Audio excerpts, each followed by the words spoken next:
He's back! Oh man, it's a fun time in the Bay Area. If you haven't been paying attention to the NBA as of now, the Golden State Warriors have started off a pretty good run to their NBA season. As I've recorded this pretty much many of times in the past, and even it will continuously change throughout the rest of the season, the Golden State Warriors currently sit third within the Western Conference with a record of 47-22. And not even having our lineup fully healthy with our own star players, it really surprised me to see how good the Golden State Warriors are this season. And for the record on this, I was recording this over when they were just 21-4, and even before that when they were only 11-2. I gotta be honest with you guys, I really didn't think the Golden State Warriors would be this good going into the season and possibly getting even better in the near future. And also for the record, this was even recorded before Klay Thompson's NBA return, which left us with an NBA record of 29-9 right before his NBA comeback. And even now and since then, a lot of interesting things have happened for this team during this whole season. So for today's video, that's what we're going to be talking about today, the truth behind the Golden State Warriors 2021 to 2022 season. So then I ask you, as this begs the question, how far do you think the Golden State Warriors will go? Do you think that this is enough for championship contention? As well as, does this team at all need to make any drastic trades going forward?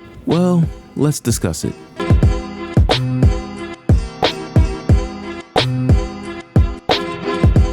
So to start off this video, let's talk about the emergence of the young players that have definitely been making a lot of noise this season. Let's talk about the young rising prospect in the making in Jordan Poole. From the beginning of the season, it was a pool party. This man Jordan Poole was putting on an absolute show. For the first 10 games of the season, Jordan Poole was averaging 18 points, 1 steal a game, 3 assists, and shooting 94% from the free throw line, 34% from 3, and 45% from the field. When he had first arrived within Golden State, you could tell that he was pretty tentative and very much had a lack of confidence within his shot. As for what he's put in for his time in training and development within the G League, you can tell that it has really paid off, which he has certainly shown key and noticeable improvements. Certain improvements such as his overall understanding of his own shot selection, or if you just like to say his own confidence within his own shooting ability, which hasn't really been a problem as he's always been a pretty darn good sharpshooter from his time even in college. For per game stats in 2017 to 2018 in his time in college, Jordan Poole would only average 6 points a game, but also average 82% from free throw line, 37% from 3,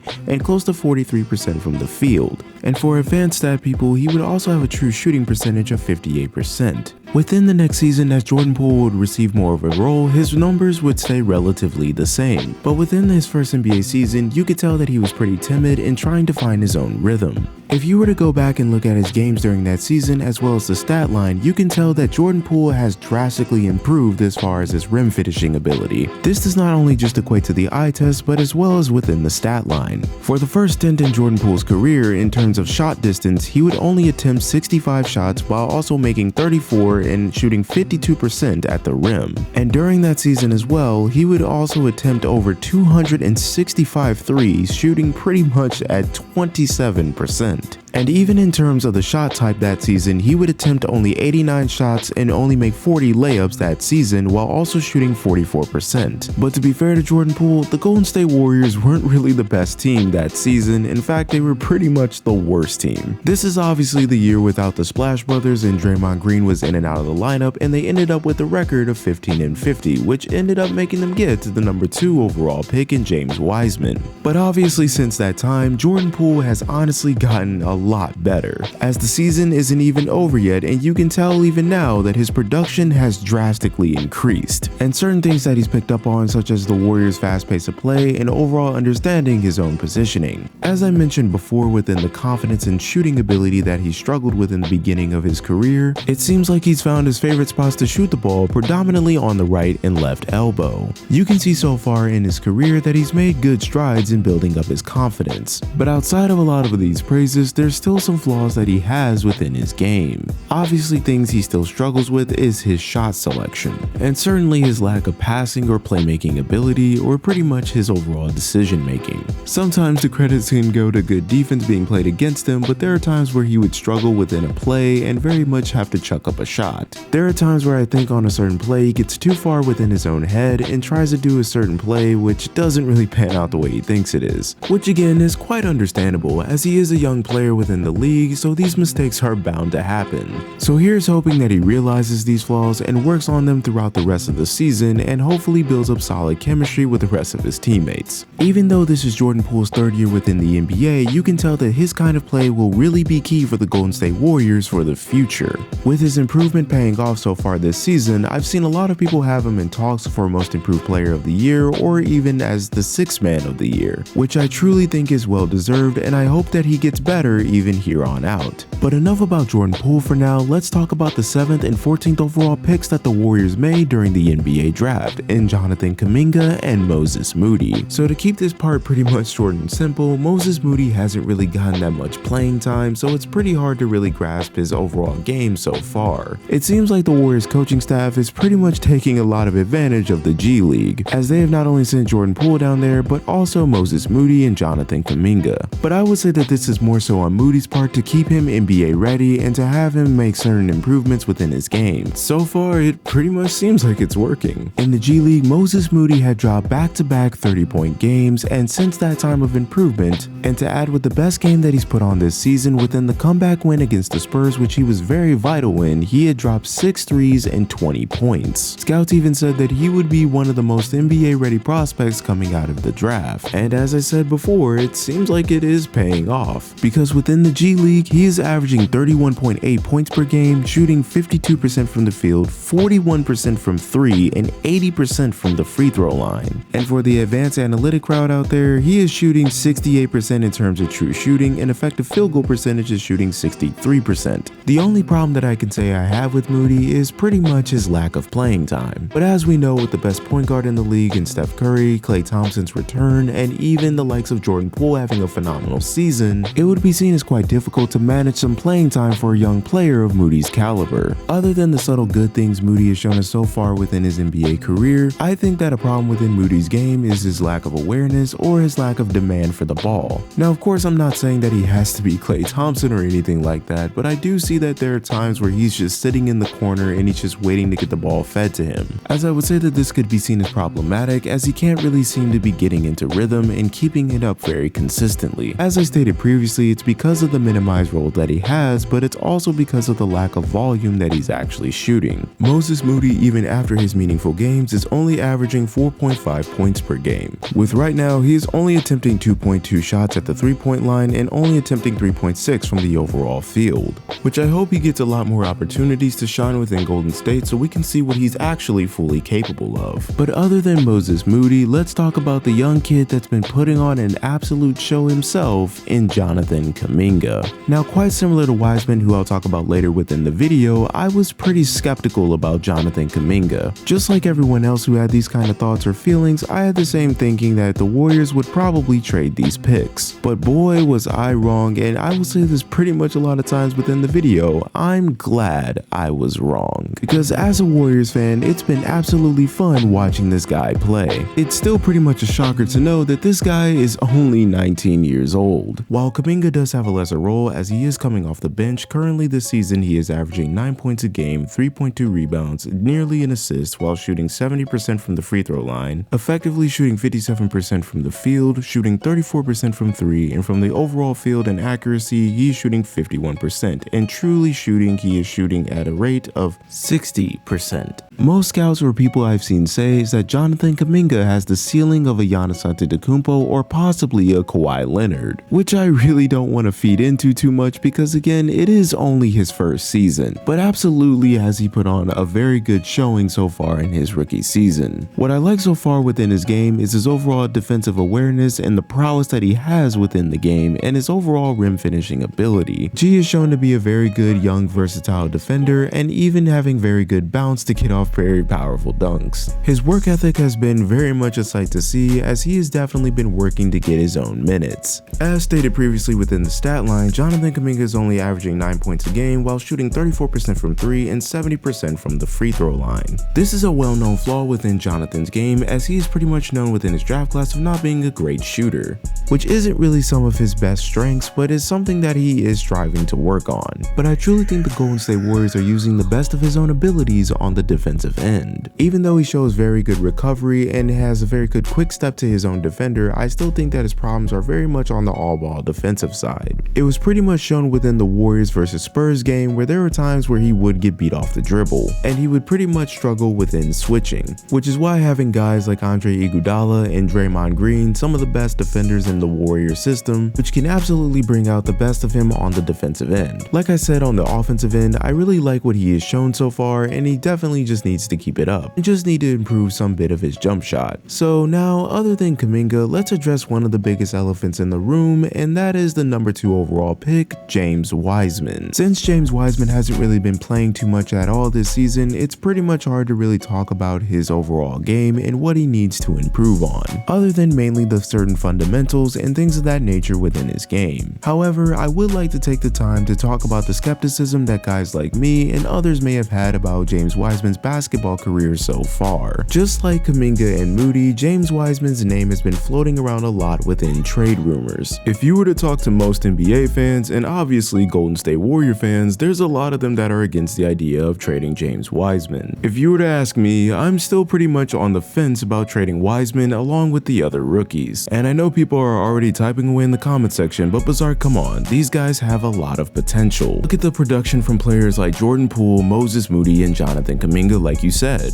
So what real good sense would it make for them to trade these rookies right now, as they can be a part of a good rebuilding process when Steph, Klay, and Draymond are out of the NBA? So we should just be patient and wait on their own development and see what they are really made of. Besides, the trade deadline is passed and there's no real reason for them to be traded. And plus, they spent a lot of money into getting a coach to develop James Wiseman's game, so why should they even really trade him? My response to this is, while your arguments are pretty sound and have very great validation to them, I would like to explain step by step why I disagree with it and why I think it's a poorly constructed argument. The first point to be addressed in this is obviously the rebuttal of, well, potential. As I stated previously, you have no idea how many times I've seen where anytime someone brings up the idea of trading these rookies, and especially James Wiseman, they just reply with, well, Wiseman has potential. And I get why a lot of people do feel this way. He's 7 feet tall, the athleticism is unreal, he can space the floor, and he can pretty much shoot the 3-ball. But this can honestly be said about mostly every high-end draft pick. For great examples of this point, I could say Onyeka Okongwu has potential, Evan Mobley has potential, Alfred Şengün has potential, Franz Wagner has potential, as well as Cade Cunningham, Josh Giddey, and the list goes on and on and on. Because let's use this for argument's sake. Say if they trade for a guy like Domantas Sabonis or Christian Wood, you're telling me that you really don't think that these guys can understand the prowess of their game much more quicker and how they can fit in with the rotation better than James Wiseman, which honestly sounds quite ridiculous of a player of their caliber. What I pointed out in my video was that the Warriors have a very great and phenomenal development system. From what we've seen from over the course of years, that Steph, Klay, and Draymond can pretty much work with anyone. And I know people are probably typing in the comment section right now, but Bazark, we don't really need James Wiseman right now to win. We're the 3rd to 2nd seed within the Western Conference, Steph Curry's having an MVP caliber season, and we've gone on win streaks without him. So there's no real need for concern or worry, we're winning right now. But that's the kicker of my point, right now. And I get it, it's not just Wiseman, the lineup itself has obviously fluctuated over the time and we're all not fully healthy, which is a point I'll be getting into later, but I really would like to focus on Wiseman and the concerns about him. I don't know if anyone remembers these tweets, but usually it was cited that Wiseman should be ready around November, to now it was December, to then it's now January, to then after the All-Star break, to now he might not even play this season, which doesn't even die down the concerns about him, it just heightens them up even more. And when we talk about his future with the Warriors, I think a lot of people are forgetting the kind of things that have happened to him before he even went into the NBA. Things like his injury within high school, him abruptly leaving after 3 games of playing college basketball, he declares for the NBA draft with a very low amount of basketball experience. Then the amount of 39 games that he's played, sadly he gets injured yet again. I get it, man, luck hasn't really been on Wiseman's side and it's very unfortunate. And I think that's why more so people are concerned about him. It's not about the fact of the matter that he has potential and that he can't be good or anything, or the fact that others believe that James Wiseman could be a bust. It's just more so that the concerns outweigh the positives. I can wholeheartedly understand the point that people people are making about it not being a concern right now, but I still think that that's a very high risk of taking for the future. And with the recent comments that Steve Kerr has recently made, it seems like this adds more fuel to the fire of the concerns. With his words even saying that he needs a lot of reps, he needs 1,000 reps, he needs a summer league, and he needs a training camp. And mainly that we should temper our expectations, be excited about his future, and he could possibly, potentially, be a tremendous player. And this makes more so of my point about Wiseman. While yes, I do agree with Steve Kerr in this instance that we should limit our expectations of him because again, the guy is only 20 years old. But even so, that doesn't neglect the fact that he was the number 2 overall pick. And the expectations people have for him, regardless whether they're unfair or unwarranted, it is what it is. And to go more so off of my point and try to clear it up very soon, I understand that people will say, but Bazark, think about it, they didn't give up on Steph Curry when he was a rookie. As he was dealing with his own ankle problems, they didn't give up on DeAndre Ayton, and they didn't give up on a guy like Joel Embiid, and he's an MVP candidate. And other star players like Giannis and more that proven to be great examples. So why not have that same faith or belief in James Wiseman? My response to this is that it's only a small sample size that we've seen of his whole career. Like I said, the guy only played 3 games in college and shown a lot of flashes and prowess in the games that he played with the Warriors, and that was only 39 games before his injury. And I would say that the expectations that the rookies were facing and circumstances that they were in were completely different, and they had way more time in developing their own game. So I'm sorry if I've dragged this point on very long and it seems like I'm very much not reaching the end of my point, but this is really all I'm trying to say, that Wiseman can be a good player. But I just wanted to state my own reasons into saying that just because he has potential, that doesn't mean that it's saving him from being traded, or the fact that we're winning right now, so that just means all of the concerns just wash away. I'm excited to see the guy play and see what the future really has in store for him, but until then, let's just wait and see what he has to show. And quick side note, I know some people are raring to show me James Wiseman's G League highlights, which by all means are looking very promising. First things first, it's great to see the guy back on the court and playing basketball yet again. However, I still hold my position and say that this doesn't really convince me so far right now. But again, I truly hope that I am proven wrong, and hopefully he lives up to the potential he sees within himself and the team, and the potential that others see within him. So great to see the young rookie play and coming back fully healthy. Hope to see him on the court soon, and best of luck to him. But for now, to move on to the next topic, and that is addressing some of my bad takes in my last video. In that video, I described a certain set of amount of players that were rumored and or thinking about going to the Golden State Warriors this season. And a lot of those names consist of Bradley Beal, Pascal Siakam, Damian Lillard, and of course one that is famously known as of right now, Ben Simmons. As most know, most of these trade scenarios for most players have either died down or are just not possibly going to happen, and the Warriors are just looking very good even without doing any drastic trade as of right now. In my video, despite of all those players, and I'm not stuttering when I say this, I said that the player to fit the team most is Ben Simmons.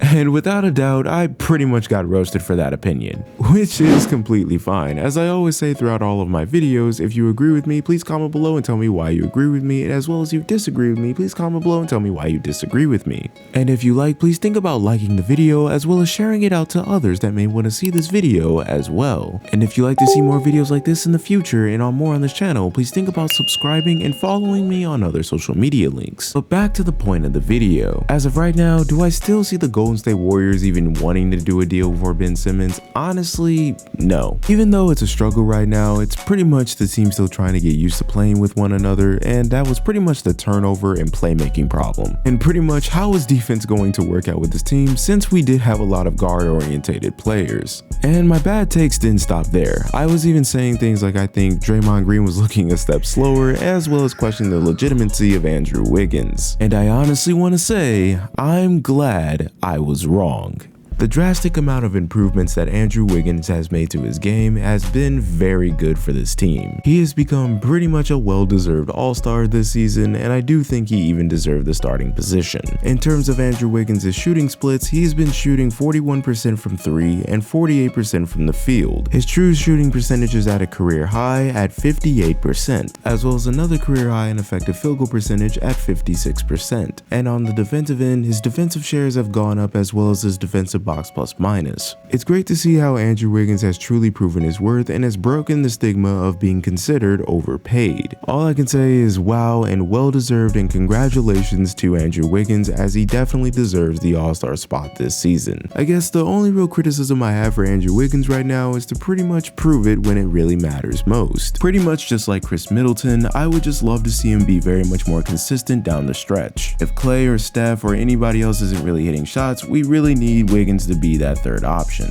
But man, on to the Draymond Green take. Yeah, that one was very bad. I think a lot of people like myself took for granted exactly how valuable he was for this team, and even still valuable even now. Even though we're still winning games and are technically on a streak, it doesn't ignore the presence that he actually has for us. Even though Draymond doesn't always make the most memorable blocks or plays, that doesn't take away his overall intelligence on the game and how he's eligible to read defenses very well, as well as get guys certain looks that they really like. Just seeing how impactful he makes the team defensively and seeing what they're like without him, why he's been a consensus in all defensive first team and even a consensus in a defensive player of the year. The only real downside I can really say about Draymond, or criticism I have, is to come back fully healthy and please don't get into technical foul trouble. But all of the above really applies to the bench and the players that we signed during this offseason, with solid options that we picked up this season with Otto Porter Jr., Bjelica, and Gary Payton II. And with the great return with a familiar face in Andre Igoudala. With players like this on the Golden State Warriors roster, it makes it a lot more easy and accessible to add a lot more depth, size to the team, especially on the defensive end. This is something that's even brought up by a YouTuber by the name of Athletic Alchemy. He states that this is one of the big key reasons to why the Golden State Warriors, apart from any other team, work so well. Having a set of young players and veteran players, it actually blends so well with one another,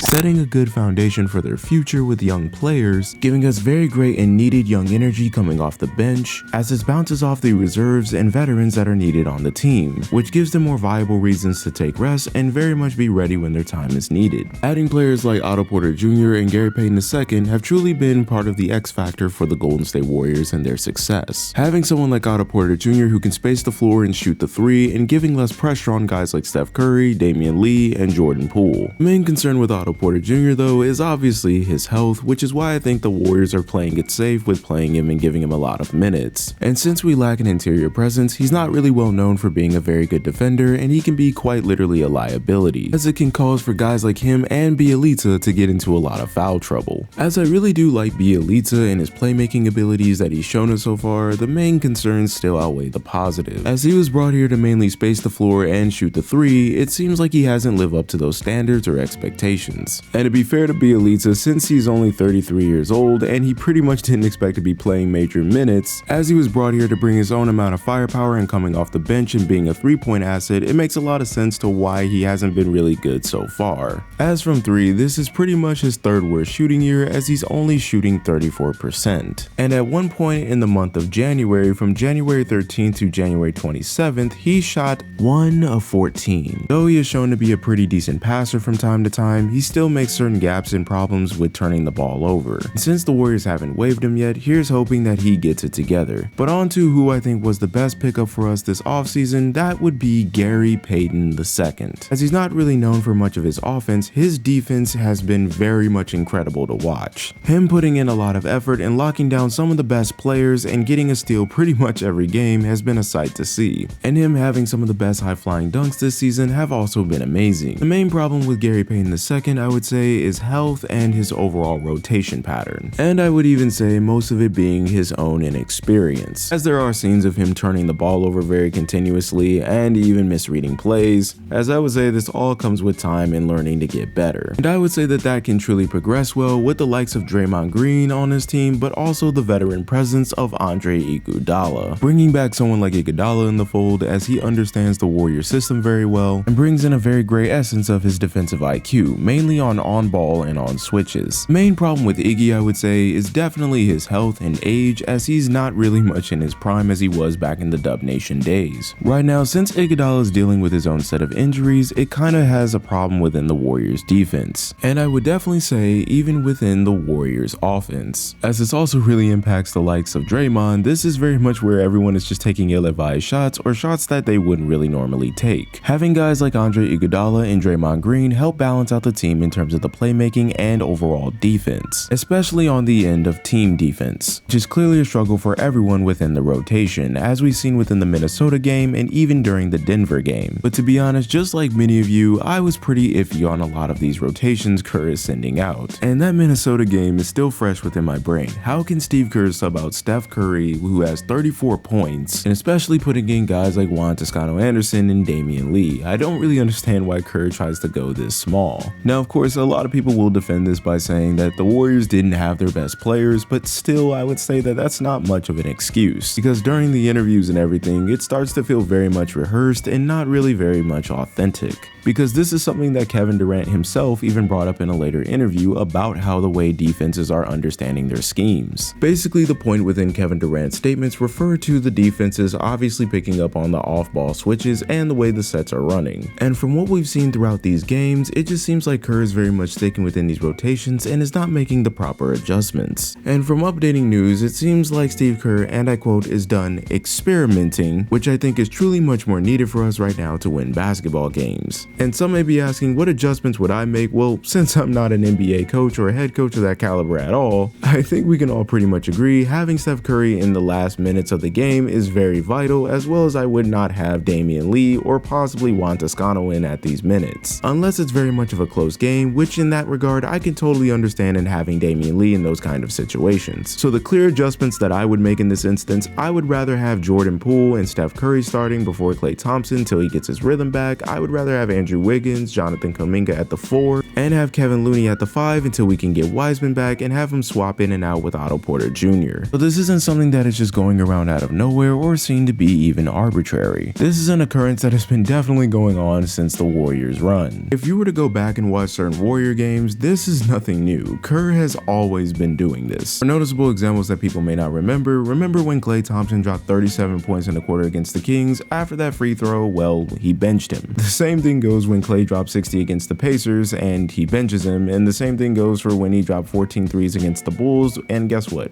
He benches him. And he's obviously done this with players like Steph Curry and Kevin Durant in the past as well. Though it could be argued that he's just protecting the health of his players and he just doesn't want to see them get injured or anything like that, I would still say there are times where there are close games and their presence is most definitely needed. But despite all of this, right now it's time to go over my last point, and that is addressing the two main players of being the Splash Brothers, Steph Curry and Klay Thompson. The last to be brought up, but certainly not the least. First things first, Klay Thompson is back. Despite the slow start that he's having within this season so far, it's just great to see that Klay Thompson is fully healthy and finally back in a Warriors uniform. As we know, the presence he gives off from his overall shooting capabilities and his capability of playing great defense, which may be compromised due to the drastic injuries he suffered, because he may be 75 to maybe 80% of who he once was. But time will tell after the All-Star break and how good he really is even during playoff time. I think the main thing that's going to happen with Klay this season is pretty much minutes restriction. Exactly how is his body going to be feeling going forward? Will they do certain rotations with Jordan Poole? I really wouldn't be that much surprised. But all in all, I still have faith in Klay Thompson and his scoring ability. So here's hoping that he stays fully healthy and that we can be a solid team going forward. And last but obviously not least, the best player on the team, the MVP candidate, the 3-point king, Stephen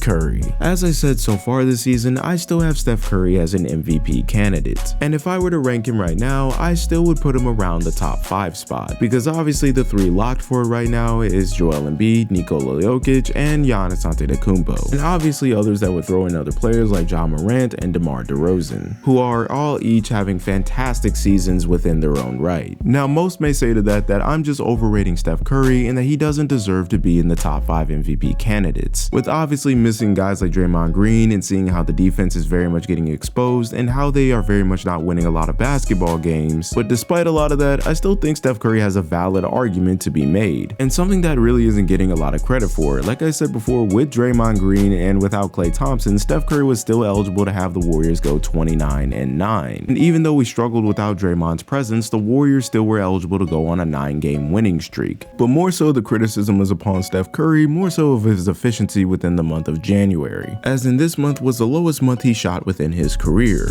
averaging a total of 22 points, 1 steal, 7 assists, and 6 rebounds a game, while shooting 38% from the field and 32% from 3, which he was truly shooting at 53% and effectively at 48%. And a lot of fans will use the point of not having Draymond Green and obviously Steve Kerr's inaccurate rotations, and a lot of this could be said that he really wasn't shooting very well and pretty much taking very poor shots. And I would honestly say that yeah, it's pretty much all of the above. From the rotation standpoint, from Steve Kerr's point of view, even though it is frustrating to see, it's pretty much understandable. Like I said before, with obviously previous injuries that have happened within the Warriors lineup, pretty reasonable given the circumstances at this time to why they would not want to put Curry in these kind of minutes, even why they're pretty much not in a rush to bring everyone back so soon. But back to the point about Curry and why I think he still deserves to be in the MVP discussion. I truly think Curry has turned it around within the months of February all the way to March. Within the month of February, Curry was averaging 24 points, 7 assists, pretty much a steal a game, and shooting 92% from the free throw line, 36% from 3, and 48% from the field. And the rhythm that he was shooting in seemed to pretty much come back. And within the month of March, as Curry has pretty much picked up his game so far, he started averaging 23 points, 5 assists, 5 rebounds, while shooting 100% from the free throw line, 40% from 3, and 49% from the field. As the time Draymond Green went down, it makes more sense to why his assist averages would pretty much go up at the time they really need a playmaker. And Steph Curry was the candidate that had to step into that kind of role. And another part about Curry that I think is pretty much underrated that most people don't give him credit for is mostly his defense. Curry and his teammate Gary Payton II are tied right now at the 14th position in steals per game, and right now is top 20 in total steals this season. And even right now, Curry is sitting first in his position on his team in defensive win shares, and currently has the 6th spot within the NBA this season, to even leading his team to the 2nd or 3rd spot within the Western Conference. So to really end off this long tangent and even to end off this video, I am not saying that Steph Curry deserves to win the MVP, or is a clear-cut top 3 consensus type player to win the MVP, or that he's even had better performance than his own contemporaries. However, I do think he deserves to be within the conversation. And the crazy part about all of this is that he is doing this without a roster that isn't even fully healthy yet. So to truly end off this long video, do I see the Golden State Warriors winning the championship this season? To be honest, I truly can. I really think it's just going to be a very good and steep challenge this season, with the likes of risings of Utah, Denver, Memphis, and obviously with the rise of the Phoenix Suns. It looks like they definitely have some steep competition this year. So this begs the question to you guys within the comment section below.